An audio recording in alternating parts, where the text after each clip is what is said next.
The heavens, first and second and third heaven. The heavens belongs to the Lord, and the earth He has given it unto man. Langit dan mata seluruh angkasa ialah milik Tuhan. Tetapi bumi telah diberikannya kepada anak-anak manusia, kepada kita. Surga milik Tuhan dan bumi diberikan kepada kita manusia. Maksudnya juga tanggung jawab atas bumi telah diberikan kepada manusia, saudara dan saya, untuk mengurusnya dengan baik dan menurut kehendak Tuhan yang demi kebaikan sesama manusia, dan supaya tetap tidak melupakan bahwa ultimately sovereign owner yang pemiliknya adalah Tuhan, Allah pencipta alam semesta, yaitu Yesus Kristus. Amen. So tanggung jawab kita, tanggung jawab atas bumi telah diberikan kepada saudara dan saya, manusia, untuk mengurusnya dengan baik. Jika dunia rusak dan diletupkan dengan nuklir, manusia juga akan binasa. Itu bukan salah Tuhan. Diberi tanggung jawab, accountability kepada Tuhan. Tapi bumi diberikan kepada manusia supaya mengurus, manajemen dengan baik. Dan ingat bahwa Tuhan yang sovereign owner di dalam ciptaan. Itu maksudnya dalam ayat tadi. Itu maksudnya dalam Mazmur 105 ayat 16. Teks kita adalah Yohanes 10 ayat 10. Kata Tuhan Yesus Kristus. Ini yang kita akan bahas lebih lanjut. You are holy, holy. I am Almighty.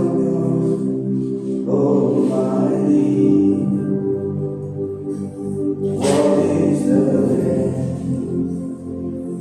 What is the name? You are holy, holy. I am Almighty.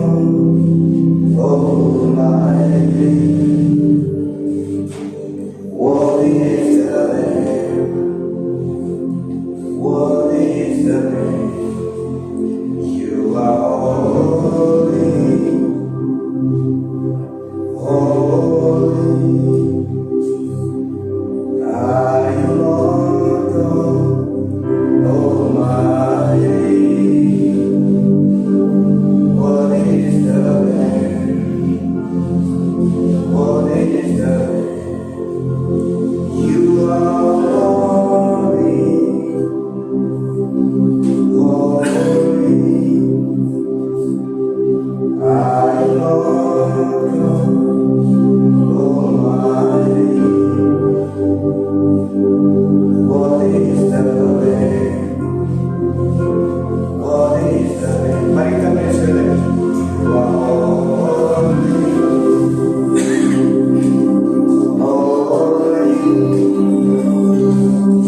I love Almighty. What is the name? What is the name?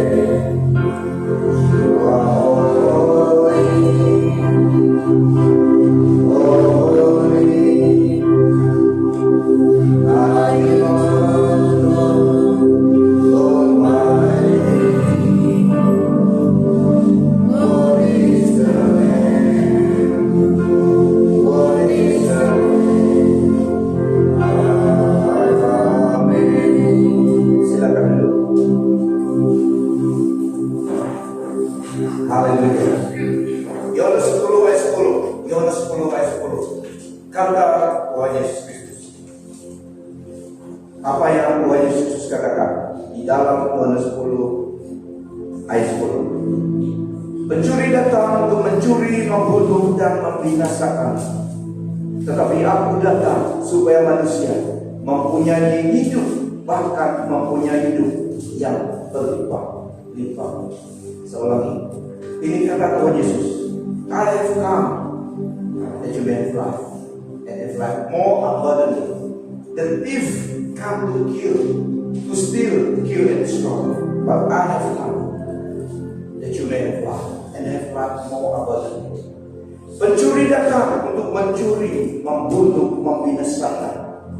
Tuhan Yesus katakan, tetapi aku datang supaya manusia mempunyai hidup, bahkan mempunyai hidup yang berlimpah. Ada dua gambaran yang kontrari pada sini. Seorang datang yaitu pencuri, dan lain bukan adalah iblis. Agendanya tiga saja: mencuri, membunuh, membinasakan. Itu tidak baik. Dia mencuri, membunuh, membinasakan manusia yang kaget. Tuhan Yesus datang supaya manusia mempunyai hidup, bahkan mempunyai hidup yang berlimpah-limpah. Ini adalah waktu di bumi.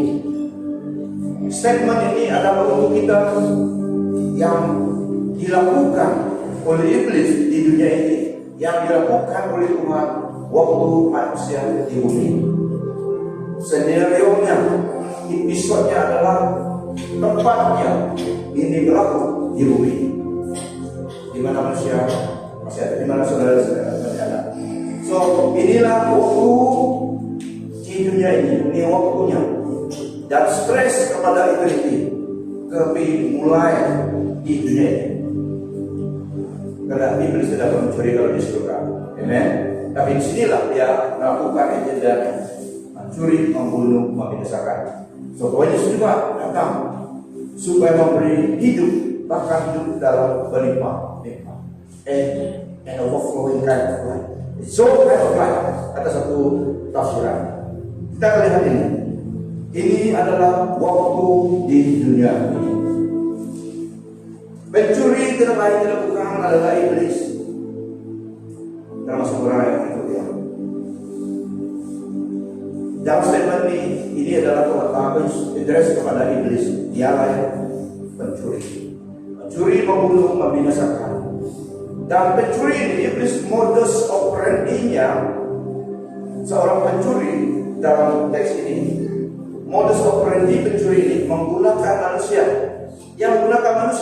untuk melakukan kehendak dan agendanya. Sebab bumi ini diberi kepada manusia. Pada mulanya manusia hilang kontrol sebagai governor di bumi yang Allah ciptakan, yang telah diberikan kepada manusia sejak Adam dan Hawa melanggar peraturan Tuhan. Jadi disitulah iblis mulai menjadi God of Israel. Tongkat pemerintahan yang Allah berikan kepada Adam sebagai wakil Allah di dunia ini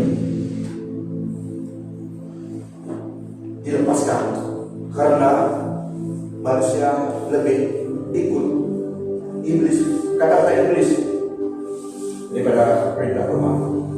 Tuhan melarang demi kebaikan manusia. Manusia adalah wakil Allah pada mulanya. So sejak itu tongkat pemerintahan di tangan iblis. Tapi Yesus sudah datang.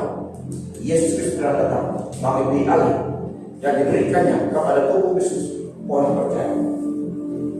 Tetapi daripada insiden itu, kejadian itu,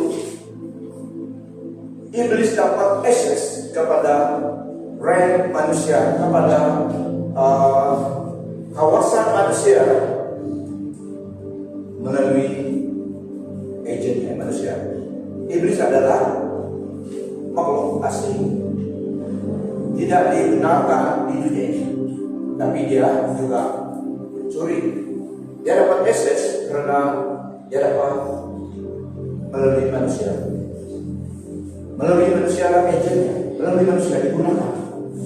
Kita akan lihat cara pencuri, tapi dia datang melakukan agendanya di dunia ini, di dunia manusia, melalui manusia sebagai agent, sebagai channelnya.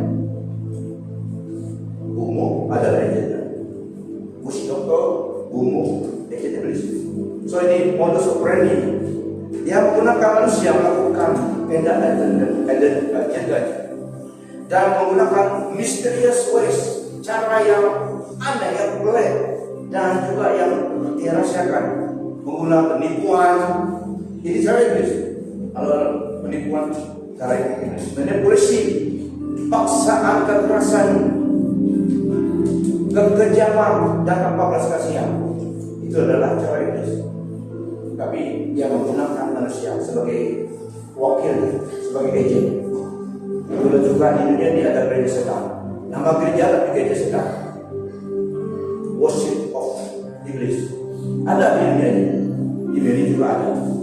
Tapi jangan cari. Jangan ke gereja setan. Tapi ada. Menggunakan manusia. Di dunia pun ada.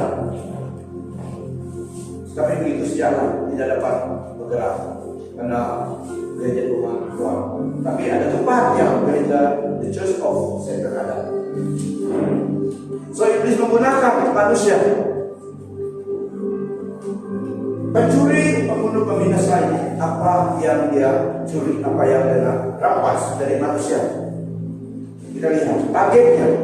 Yang pertama, dia benci kalau firman Tuhan seperti yang kita buka pada bagian ini ditaburkan dalam kedengaran Anda dan dalam hati manusia. Dia rampas itu. Dia tidak mau seseorang manusia memegang dan menyimpan firman Allah. Ini yang dia curi.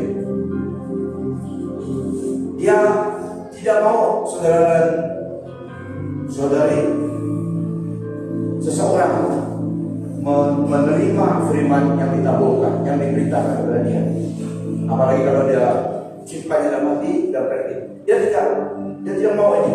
So yang pertama dia curi dan rampas daripada seseorang adalah firman Tuhan. Kenapa? Karena firman Tuhanlah kuncinya seseorang itu dapat diselamatkan. Firman Tuhanlah kuncinya orang itu dapat dibebaskan, diselamatkan. Dan itu juga yang menentukan destiny, divine destiny seseorang itu. Firman Tuhan itu. Firman Tuhan yang dia akan terima, yang telah ditaburkan di dalam hatinya. Perumpamaan dalam perumpamaan Yesus. Firman yang ditaburkan seperti biji yang ditaburkan di tengah jalan, di atas jalan. Burung terus ambil. Itulah dalam pengertian yang memang dong. Kata Bapak Musulah, jangan dong. Jangan biarkan. Itu juga strategi iblis. Ditaburkan firman Tuhan, tapi ada yang orang pulang mau tidur. Itulah firman itu supaya tidak diterima oleh seseorang. Iblis tidak senang firman Tuhan itu. Kalau firman Tuhan pulang dari Tuhan, firman Tuhan berkuasa, membebas dan menyelamatkan. Ini yang pertama dicuri. Iblis pembunuh, pencuri, pembunuh, pembinasa. PPP. Wah, PPP sebenarnya bukan bos PPP. Pelayanan pemuda-pemudi.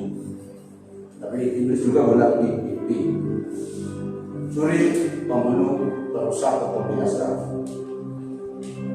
Pencuri, pembunuh, membinasakan manusia. Dia juga ditaburkannya unbelief supaya manusia meragukan firman Tuhan. Unbelief adalah contrary kepada iman. Jika seorang itu beriman pada firman Tuhan yang dengannya, dia dibebas, diselamatkan, dia diberkati.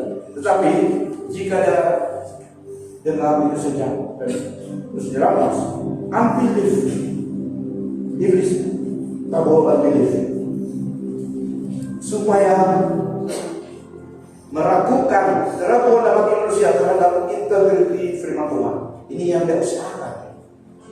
Jadi, tapi dia mau meragukan imanmu kepada Tuhan, firman Tuhan, integriti firman Tuhan.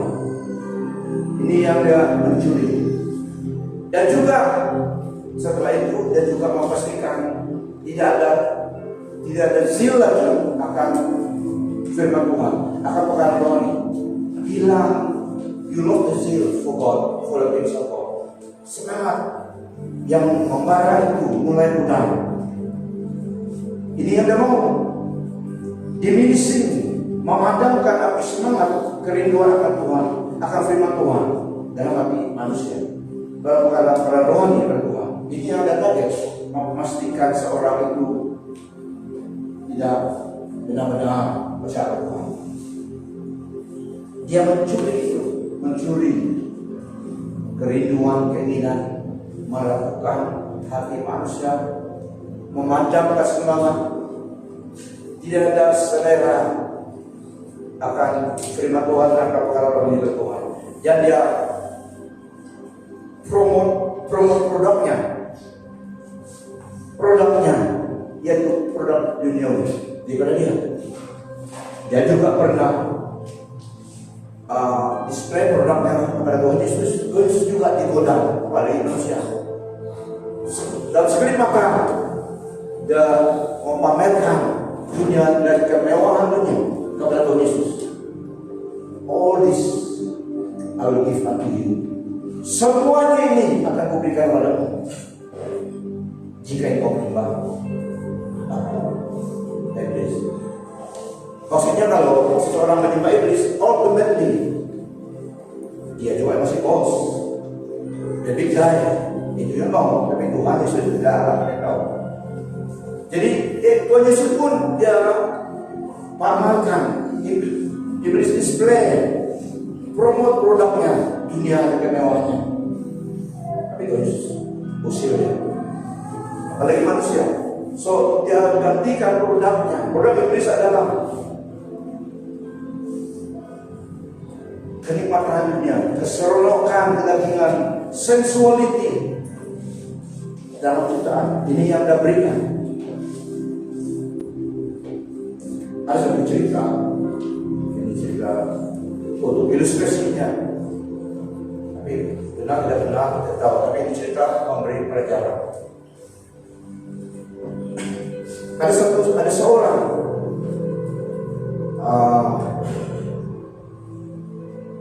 diberinya peluang oleh Tuhan. Jadi seorang ini cerita memberi pelajaran.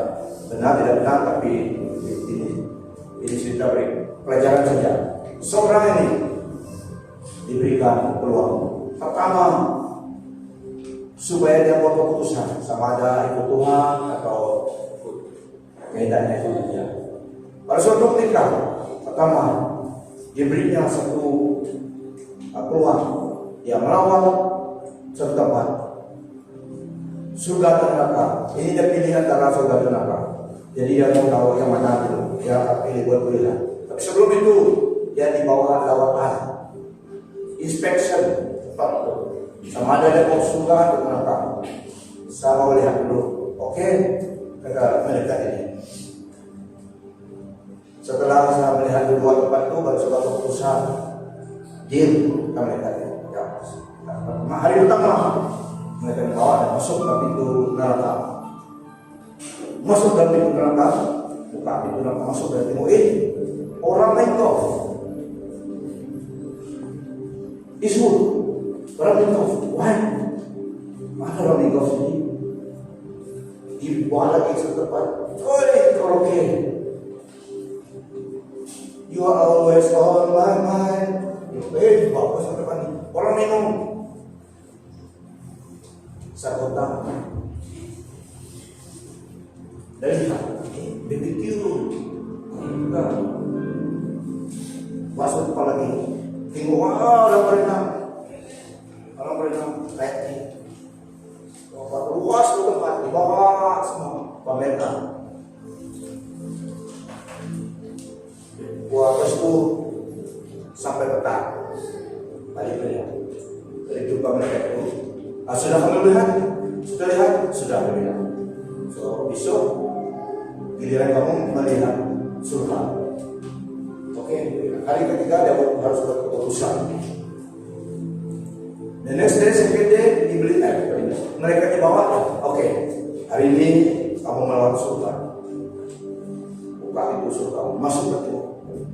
Wah, orang menyembah Tuhan begini sudah kanan. Tidak banyak aktiviti nampak ya. You are holy. Orang semua menyembah Tuhan. Begitu tempat juga bunga-bunga di taman, memang cantik. Hari bekerja pelangi menyembah Tuhan. Jadi kita pelangi benar ya. Orang menyembah Tuhan. God is love. Gini, semua orang senang, tapi tidak banyak aktiviti dari dia. Orang menyembah Tuhan di mana-mana orang menyembah Tuhan beribu-ribu. Habis itu sampai petang balik saja. Oke, sudah kamu lihat surga? Sudah. Oke, besok foto besar.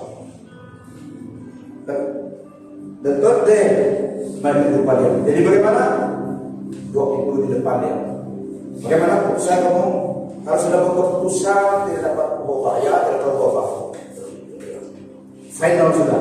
Karena kamu sudah melihat dua tempat, itu dua tempat saja yang ada. Selain dari dunia ini. Oke, dia bilang, ada begini. Di sebelah hari kedua tadi, bingung orang menyembah Tuhan, tengok peserta selain dan segala khotbah. Tapi hari pertama tadi bingung orang Minggu, dalam program Minggu, kayak di sabda, ibadah dan semua. Asal pilihlah, saya pilih nomor 1. Pergi neraka saya. Jadi dalam mereka betul. Kalau buat pilihan keputusan tidak dapat ulang-ulang lagi. Kalau pintu kamu buka, kamu masuk. Ya. Tidak bisa, tidak. Ya. Kamu memang buat keputusan betul. Ya. Kita mau pilih pergi neraka. Oke. Si deal adalah mereka terbuka. Masuk dalam pintu neraka. Tengok ini. Tengok. Wah, ini bau sudah. Bau asap, bau daging. Tengok. Api sana. Mana kepada kau tadi? Dia bilang tadi. Lain juga. Ini bukan dia. Tidak, ini saja kata mereka itu. Mana pada kau kemana dokter kayak ini? Mana dalam pemerintahan tadi kayak ini? Dia bilang pusing-pusing sama saja. Teriak orang nangis ke sana. Kamu sudah lihat manusia nangis. Tidak ada itu Pak.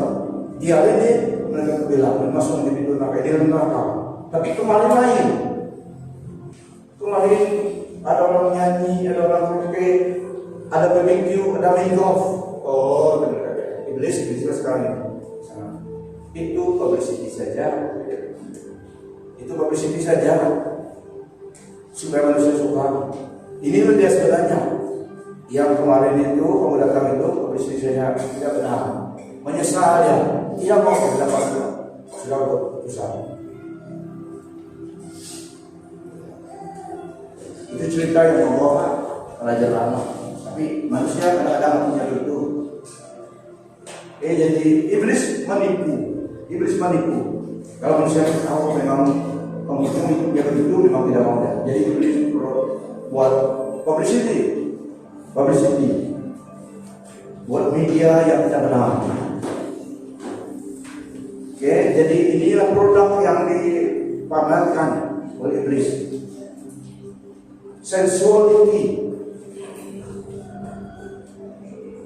dan perkara-perkara yang bertentangan dengan tidak rumah, tetapi nikmat bagi manusia. So, jiwa manusia yang ditargetkan iblis, jiwa manusia, keselamatan jiwa manusia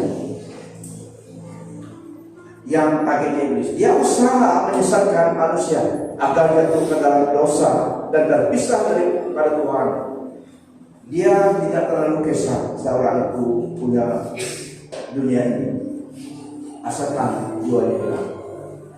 Wah, Yesus katakan, apa gunanya memiliki seluruhnya tapi kehilangan keselamatan jiwa. Jadi iblis berkisah.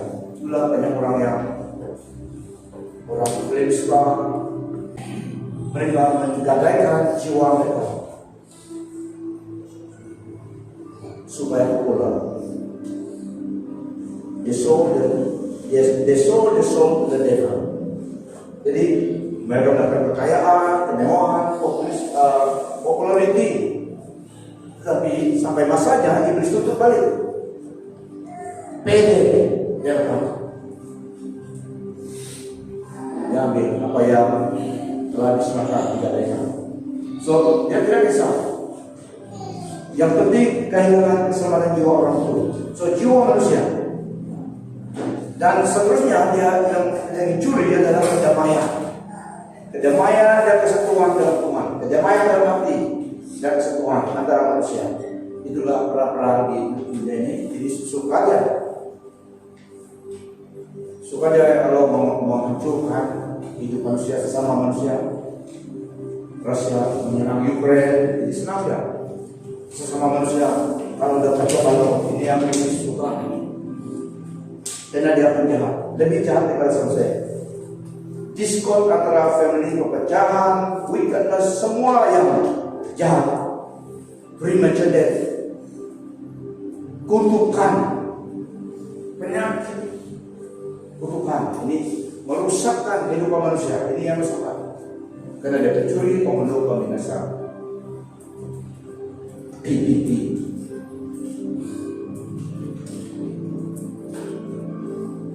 Unnecessary suffering. Ini yang ada produknya, pepecahan. So, iblis menggunakan tools dan channelnya, alat dan sarananya, selalunya dia guna manusia supaya dia dapat operasi di dunia ini melalui manusia yang di luar Kristus. Dia dapat dipengaruhi. Termasuk orang Kristen yang nama Kristen juga, dia dapat menggunakan mempengaruhi manusia dan juga apa yang ada dalam ciptaan dia gunakan. Perbuatan daging tenaga, yaitu pencabulan, kecemaran, hawa nafsu, penyembahan berhala, sihir, perseteruan, perselisihan, iri hati, amarah, kepentingan diri sendiri, pencideraan, roh pemecah, kedengkian, kemampuan, keserakahan dan sebagainya. Terhadap semuanya itu kuperingatkan kamu seperti yang telah kubuat dulu, bahwa barang siapa melakukan hal demikian, ia tidak akan dapat bagian dalam kerajaan Allah. So iblis menggunakan manusia, yang menggunakan manusia supaya dia dapat operasi di bagian manusia. Karena dunia ini diberikan Allah pada manusia tadi. So iblis menggunakan manusia, especially influencer figure juga. Yang influencer meyakinkan orang supaya pengikutnya. Iblis menggunakan manusia. Dan alat-alatnya dan agentnya adalah manusia. Seorang bumu adalah manusia. Bumu operate melalui arahan perintah iblis dan kuasa iblis. Karena dia agent iblis. So iblis menggunakan manusia supaya produknya dapat dijual dengan laku. Oke, jadi seperti contohnya Hitler membunuh beribu-ribu orang. Holocaust, Hitler seorang manusia, pemimpin Jerman dulu, membunuh orang Jews, Holocaust dengan gas. Sampai hari ini orang Israel bisa benar. Iblis menggunakan Hitler, itu bukan manusia, itu perbuatan iblis. Hitler menghanguskan semua. Dalam ribuan juta mati Hitler atas perintah Hitler. So ini contohnya iblis menggunakan manusia. Bomo, tapi iblis gunakan bomo, seorang bomo. Mereka adalah wisdom atau agent. Mereka adalah bentuk manusia, tapi hati mereka dikuasai oleh iblis. Tuhan Yesus katakan, be wise as a snake, harmless as a dove. Dengarlah aku mengutus kamu seperti domba di tengah-tengah serigala. Hendaklah kamu bijak seperti ular dan tulus seperti merpati. Ular bijak. Kalau firman Tuhan, kau bijak seperti ular. Jadilah seperti ular, kata Tuhan Yesus.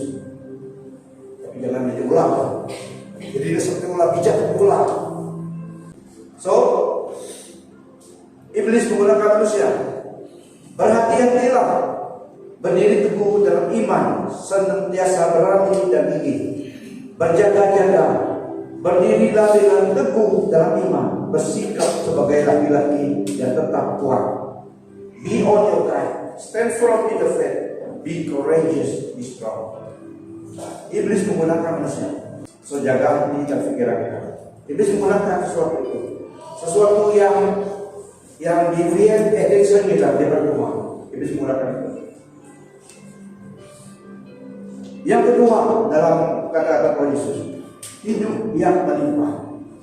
Tadi iblis mencuri, memang produknya memang tidak bagus untuk kita. Amen. So Tuhan Yesus katakan hidup yang melimpah-limpah. Dia terdatang suka memiliki hidup yang melimpah-limpah. Hidup yang melimpah-limpah. Apa yang dikatakan Tuhan? Hidup yang melimpah-limpah. Pertama kita lihat hidup yang melimpah-limpah ini tidak terlihat, tidak confined, tidak khas kepada kebendaan atau kemewahan dunia ini. It is not confined to the created thing. Pertama-tama ini merujuk kepada kehidupan dalam Tuhan dan nilai-nilai yang bersifat kekal. Bumi ini miliknya Tuhan, segala yang ada di dalamnya. Tetapi lebih daripada itu yang Tuhan katakan ini. So kita akan lihat termasuk damai sejahtera, sukacita, contentment, happiness di dalam Roh Kudus dan kehidupan dalam Kristus. Pemeliharaan Allah sebagai Bapa kita, kasih-Nya kepada kita, provision for life and godliness. 2 Petrus 1 ayat 3. Dengan kuasa ilahinya, Allah telah mengurnia kita segala yang diperlukan untuk hidup dan kesalehan melalui apa yang kita ketahui tentang Dia yang memanggil kita dengan kemuliaan dan kebaikannya. So ini yang Tuhan menyediakan provision untuk hidup kita, for life and godliness. Ini adalah untuk kita di dunia ini, sementara di dunia ini. So apa yang hidup melimpah-limpah? Yang pertama, karena hidup yang melimpah itu tidak confined kepada dunia, tetapi kepada yang kekal. So yang pertama, hidup kekal. Hidup apa itu hidup yang melimpah? Pertama, hidup kekal dalam Tuhan. Yohanes 3 ayat 16 sampai 17 tadi. So ini yang pertama produk yang Tuhan sarankan kepada kita dalam melimpah-limpah itu, keselamatan jiwa kita, hidup kekal eternal life. Dan juga dalam Mazmur 103 adalah pengampunan. Ini adalah produk Tuhan di dalam melimpah yang melimpah itu. Hidup kekal yang seterusnya pengampunan, kesembuhan, redemption, belas kasihan kepada Allah, kepuasaan hidup. Kita lihat dalam Mazmur 103 ayat 1 sampai 5 dan 15 sampai 17. Pujilah Tuhan hai jiwaku, dan segala yang dalamku, pujilah namanya yang suci. Pujilah Tuhan wahai jiwaku, dan jangan lupakan segala rahmat-Nya, yaitu Dia mengampuni segala dosamu. Dia mengampuni segala dosamu. Dia menyembuhkan segala penyakitmu. Wah, ini dua perkara sudah dalam package hidup kelimpahan. Selain daripada hidup kekal tadi, Dia mengampuni segala dosamu. So dosa kita diampuni oleh Tuhan, makanya kita layak kata Pak Tuhan surga. Karena Yesus mengampuni semuanya ini. So di dalam Yesus ini yang kita menerima hidup yang berlimpah-limpah ke Tuhan itu. Pertama, hidup kekal. Yang kedua, Dia mengampuni segala dosamu. Dia menyembuhkan segala penyakitmu. Firman Tuhan katakan, Tuhan Yesus katakan, Dialah Allah yang menyembuh, menyelamatkan, menyembuh juga. Jadi waktu tubuh sakit, datang kepada Tuhan, bukan kepada kamu yang menambahkan lagi. Dia menebus nyawamu daripada kemusnahan. Menebus artinya menebus ini Dia membayar penebusan kita, menjadi menyelamatkan kita dengan hidupnya, dengan darahnya. So Dia menebus nyawa kita, jadi nyawa kita selamat. Tidak kepada yang bosan tadi, tapi kepada yang kedua. Dia menebus nyawamu daripada kemusnahan. Dia memahkotaimu dengan kasih sayang dan belas kasihan. So Dia crown kita, yang maksudnya memahkotai kita, Dia berkenan kepada kita. Dia yang mengangkat kita, mengampuni kita dan mengangkat kita, dan merahmati kita dengan kasih sayangnya. Waktu the prodigal son itu balik, anak yang hilang itu, dia rasa tidak layak lagi, tapi dia dalam keperluan hidup. Asa balik, biar menjadi kuli-kuli saja di rumah Bapak. Biar menjadi kuli-kuli saja. Dia apa dia? Dia telah sadarkan diri balik kepada rumah Bapak. Karena di rumah Bapak banyak makan, banyak yang generous, pekerjaannya pun melimpah makanan. Dia sendiri memberi makanan babi, orang punya babi. Yang mau bunuh BBQ, orang punya babi. Dia kerja beri makan saja, sehingga dia mau makan babi itu. Dia segala balik sampai ke rumah Bapak dia dari jauh. Dia sudah pikir, dia tidak layak. Karena jauh dari bapaknya. Dia datang. Tapi bapaknya lihat dari jauh. Padahal bapaknya sudah menanti siang dan malam tunggu, setiap hari tunggu bila aku pulang melihat. Pada hari Minggu melihat, anaknya datang dari jauh. Anaknya telah merasakan dan telah layak lagi jadi nama gelar anak. Asalkan kedua bapak. Tapi bapak dah lihat, dia merangkul dia. Bapak dia yang pertama kali. Dia yang beralih kepada anak itu, merangkul, embrace him, dan membawa dia pulang. Dia katakan kepada pekerjanya, bawa cincin itu, bawa sepatu kasut, naik, bawa kasut naik itu, bawa cincin, masuk.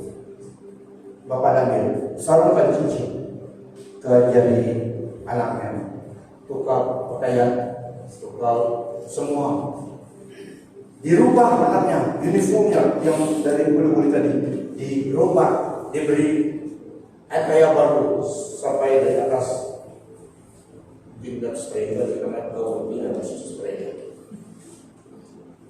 Jadi anak ini tadi balik, dia kabur, diterima. So mempengaruhi dia dengan kasih sayang, penerimaan.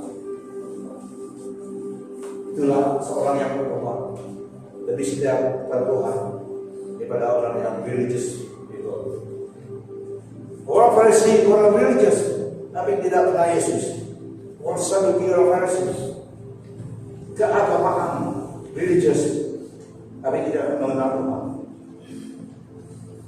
Seorang ini, the prodigal son, termasuk Mary Magdalene, apabila datang ke Tuhan, sungguh mengasihi Tuhan, sehingga Yesus pertama bangkit dari kematian.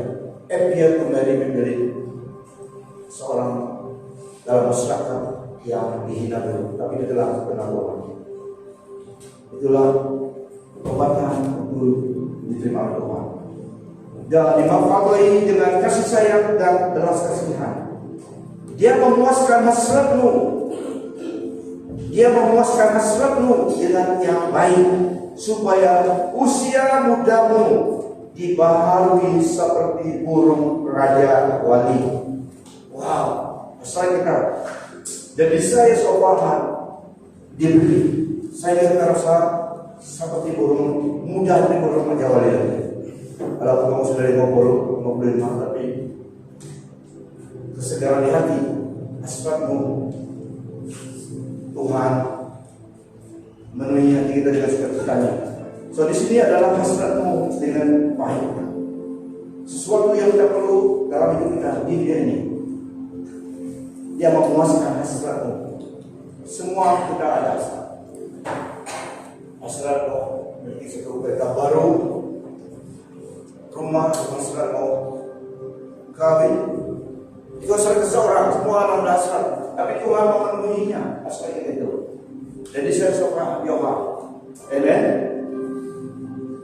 Sehingga rasanya dia seperti burung raja wali, muda lagi.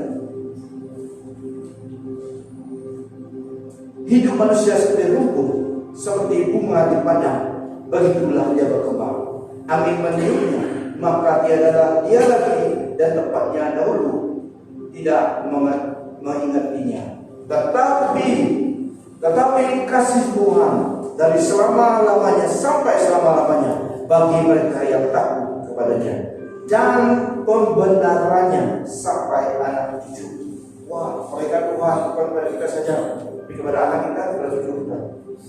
Itulah kesetiaan seorang parents. kepada Tuhan. Tuhan melengkapi dia juga kepada anak dan cucunya. Jika kita sebagai parent tidak memiliki, belum menerima sepenuhnya dalam panggilan firman Tuhan waktu kita di dunia ini, jangan khawatir, dia akan terus masuk kepada mengalir pada anak kita, kepada cucu kita juga. Amen. Because of the parent. Nah, channel dan alat-alat Tuhan pakai gunakan untuk menyalurkan hidup berlimpahan. Untuk seorang itu menerima hidup kekal, dia harus mendengar Injil Yesus Kristus dan menerima Yesus sebagai Tuhan dan Juru Jadi Tuhan menggunakan channelnya, orang percaya, saudara saya, dalam hamba Tuhan, menerangkan, mempamerkan, mempromosikan dan menyebarkan Injil keselamatan Yesus Kristus, sehingga orang itu menerima Tuhan dan menerima hidup kekal. So Tuhan menggunakan manusia, saudara saya, orang percaya. Itulah dalam Matius 26 ayat 28 seterusnya, ayat 16 sampai seterusnya, Tuhan Yesus perintahkan 12 muridnya, termasuk kita juga pada hari ini, supaya pergi memberitakan Injil. Dan rumusannya menjadi saksi Kristus di mana kita berada. So Tuhan menggunakan orang percaya.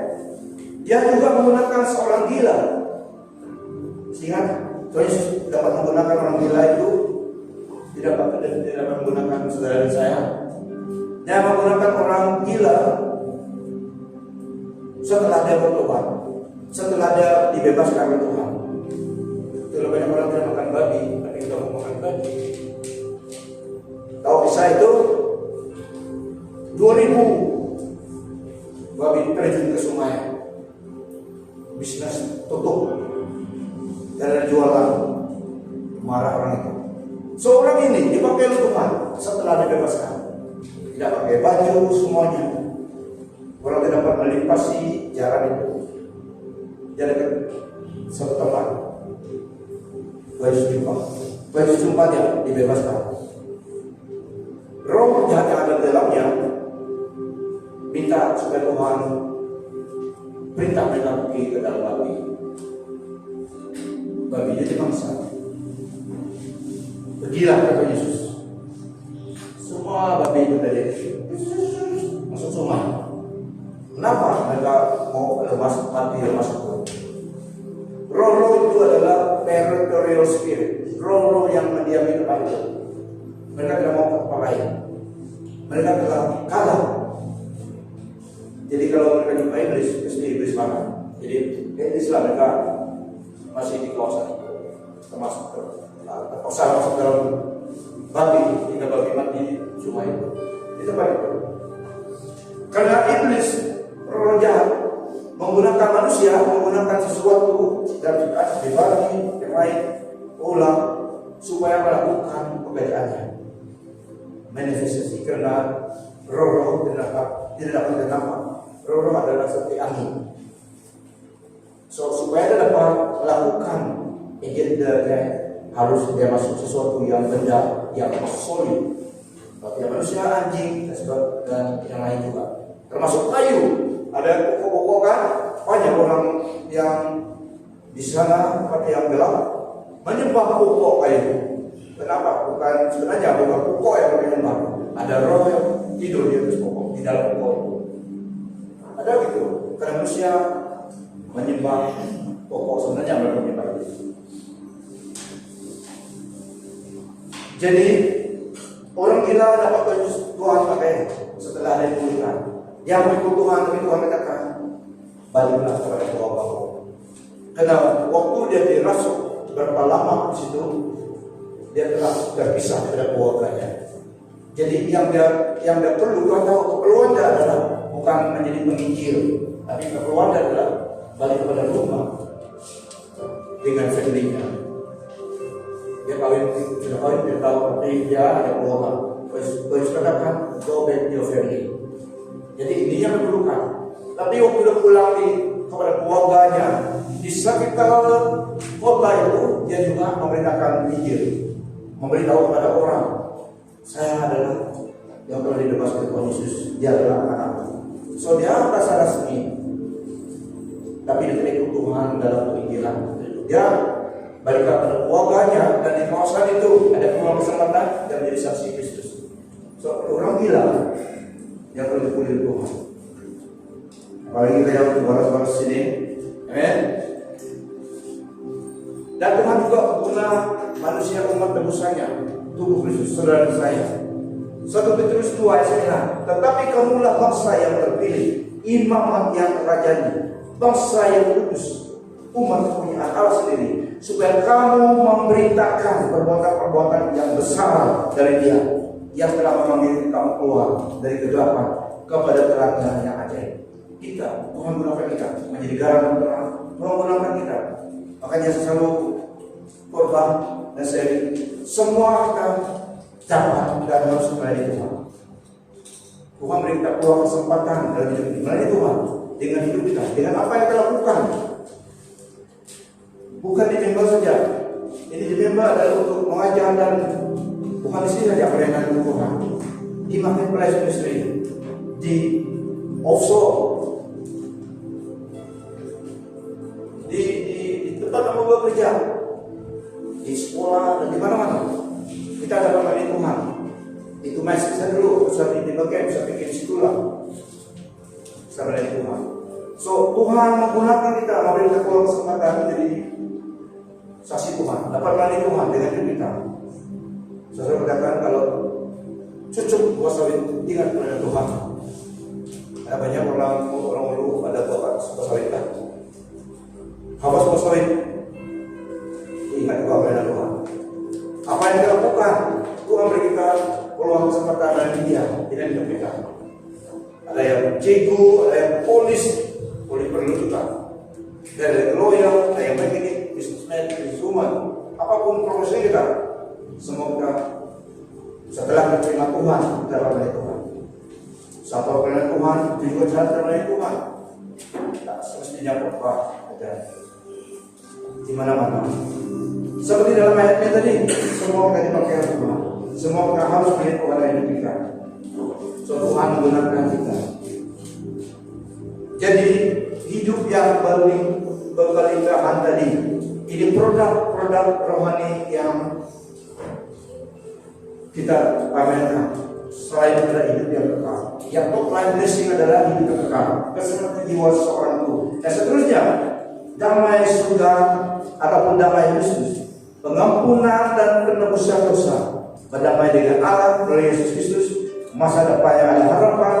Dia mengampunkan segala dosamu, Dia menyembuhkan segala penyakitmu, Dia menebus nyawamu daripada kemusnahan, Dia memahkotaimu dengan kasih sayang dan belas kasih, Dia memuaskan hasratmu dengan yang baik, supaya usia mudamu dibaharui seperti burung Raja Wali. Tetapi kasih Tuhan dari selama-lamanya sampai selama-lamanya bagi mereka yang takut kepadanya, yang menghormati Dia, dan pembenarannya sampai anak cucu. Wah, itu namanya hidup berkat. Yesus menjaminkan produknya dengan jaminan hidupnya. Dia katakan Yohanes 10 ayat 28 sampai 30, Aku memberi mereka hidup yang kekal, mereka tidak akan binasa. Tiada siapa dapat merampas mereka daripada tanganku. Bapakku yang memurniakan mereka kepadaku lebih besar daripada siapapun. Tiada siapa dapat merampas mereka daripada tangan Bapa. Aku dan Bapa adalah satu. Nah, inilah hidup dalam berkelimpahan favor Tuhan, perkenan Allah, kasih-Nya, dan hidup kekal. Amen.